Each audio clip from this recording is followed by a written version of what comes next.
Yeah. Hi, everyone. Everyone back from a good break? All right. Congratulations on going through such a grilling boot camp over the last couple of days. What you've really done really well. This is a highlight, I would say, of the overall program. These 4 days must be a really enriching experience for you, right? These the kind of topics that you have talked to in terms of whether it is roles and responsibilities of mentors, correct mindset for problem solving. And I've been seeing your feedback every day, right? Every day that you've been giving feedback, I've seen every one of you really have grasped the concept. Every one of you loved the thing taught and have really taken away stuff from it. And so that overall mindset for problem solving, understanding of GitHub, coding best practices, time management strategies, product planning, setting goals, even simple communication and collaboration, all of these things are really important things as you grow in your career. Often every company has a bar for hiring, and you get in or you get out. But once you get in, yet some people are great performers, some people are not. What is the difference? These are the things that really matter. At the end of the day, how can you be productive? How can you be collaborative? How can you be effective? How can you make more things happen in the same time? And that's exactly what this bootcamp covered for you. The second thing is a lot of external sessions that you had at the end of every day. You had these external sessions, hopefully opened up your mind to all the things that exist out there. Typically, when I speak with college students, folks in the industry and so on, they're so narrowly focused on what they have, right? What they do, which is around, oh, this is one project that I know of and I don't know anything around it. In part of Code for GovTech, this is the whole goal, is to expose you to the benchmarks happening the world over. And so you would see things, you'd see global benchmarks. And over the last few days, you may have seen that, and you're about to see that again later today. The other thing I want to point to you is there are a whole bunch of opportunities that can be unlocked as you do this. First of all, I want you to just step back and think of all the impact that you're going to make. For example, there's a farm stack project, the dashboard builder for agriculture. I can't tell you how many district agricultural associates would be using it, how many farmers may actually end up using it, how many ecosystem players may actually use it. So this one little product of yours is going to impact agriculture across India, and if this launches in different countries, suddenly across the world. Similarly, say a quiz creator. You may think of that as a very small feature. Oh, let me just add a little thing for quiz creator. But now, guess what? It gets loaded onto Sunbird, which means it also gets loaded onto Diksha. Guess how many students have access to Diksha? 200 million. If you join a startup and all, right, you'd be lucky to have a few million users at launch. Imagine working on products that actually have 200 million, 100 million users at the end of your launch. And so that's the power of what you're working on. So take a bow, be proud of all the big changes you're about to make, little code changes. So that's why also power comes with responsibility, which means don't take this code lightly. One little bug that you have, one little error that you make is going to cascade.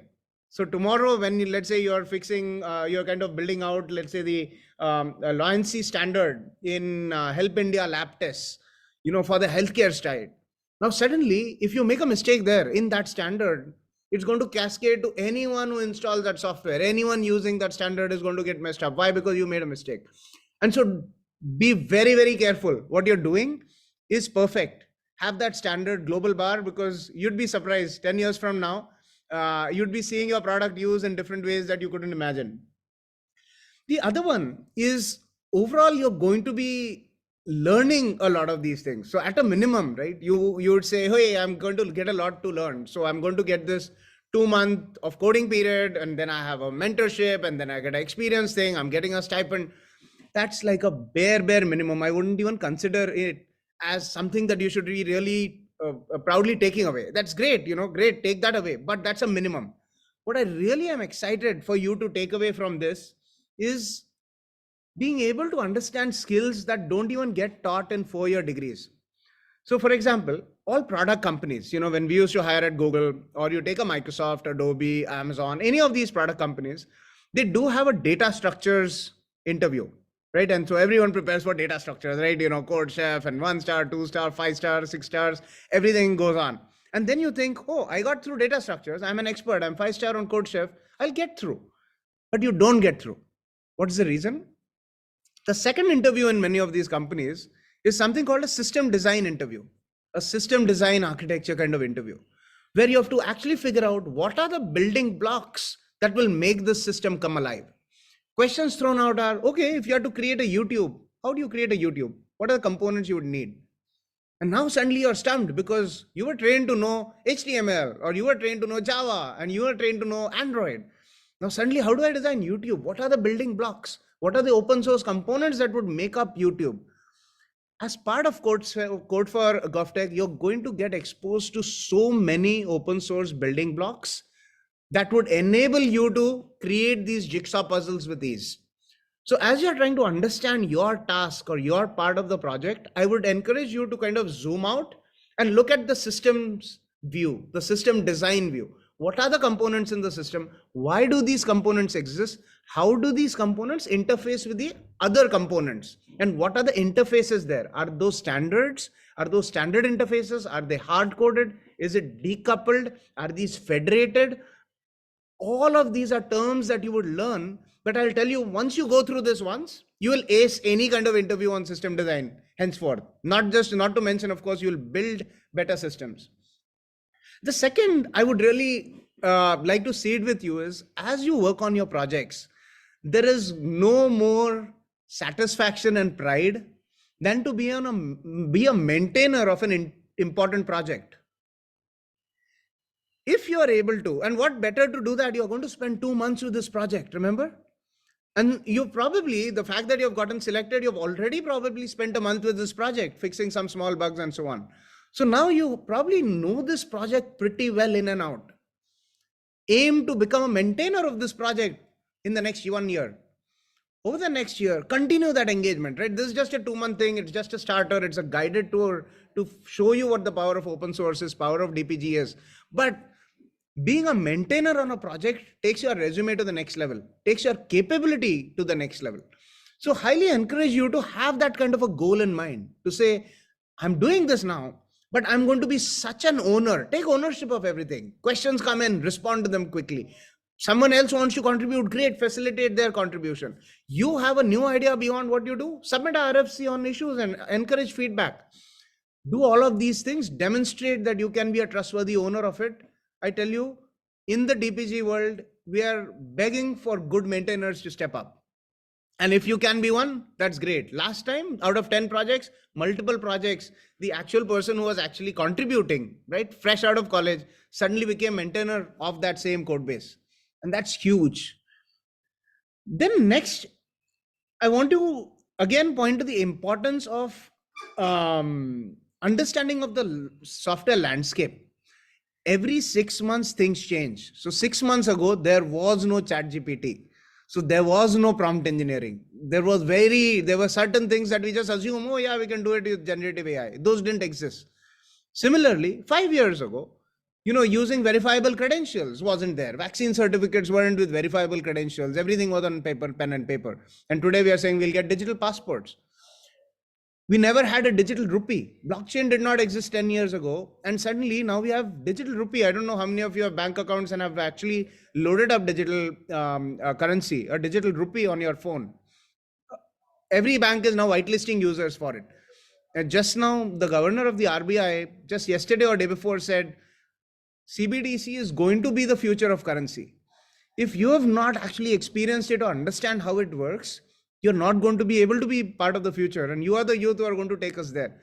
And so it's very, very important that you attend these external sessions very carefully, because the kind of wealth of information that you would know there would probably not be heard of elsewhere. The typical blogs and all won't give you that. Lastly, I'll tell you a little story from Google days. Everyone was called an engineer. Everyone was called a product manager. It was a very flat thing, right? Most companies operate like that, especially product companies. But the social status of you as an engineer was determined by two things. One is how many good microservices or repos, code bases, do you own and maintain on a daily basis? You may not have created it, but how many do you actually run in production? So something breaks at 2 a.m., you're going to wake up and fix it. How many of those, how much dependency does the world have on you for your project? So the count of users of your particular project is something that was a thing of, it was a social status within the company. The other thing that also mattered for social status is how many well used, most used kind of projects have you created. And so while I talked about, becoming a maintainer in these projects, I also want to see it with you. If you have ideas with these constructs, how about you create a project and start a new DPG? It may be starting very small. You may have to be very collaborative. You have to put out a design doc. You have to say, hey, here's a proposal of doing this. If you think of, hey, what is a good proposal? Take a look at, of course, the blockchain white paper, the famous blockchain white paper, 8 pages of pure gold, explains everything about blockchain that you would know. That led to the basis of this. Similarly, take a look at DEPA book. If you haven't, say DEPA book describes the consent manager layer, part of the India stack.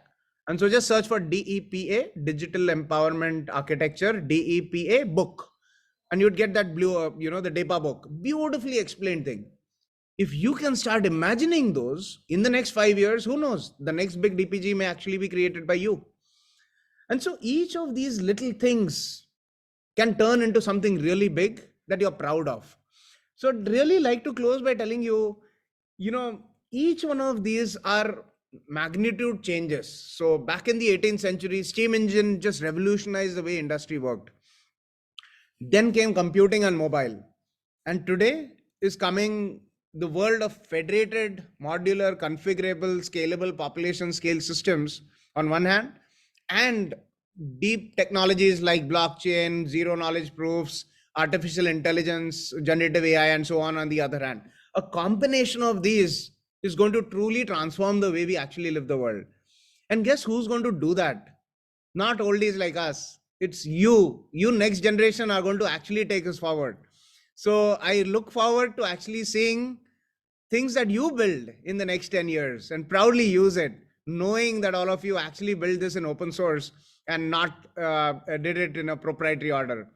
Okay, so welcome to the whole thing, and get started by building your digital journey in digital public good space. Thanks again for attending this bootcamp, and now we have something very exciting for you after this.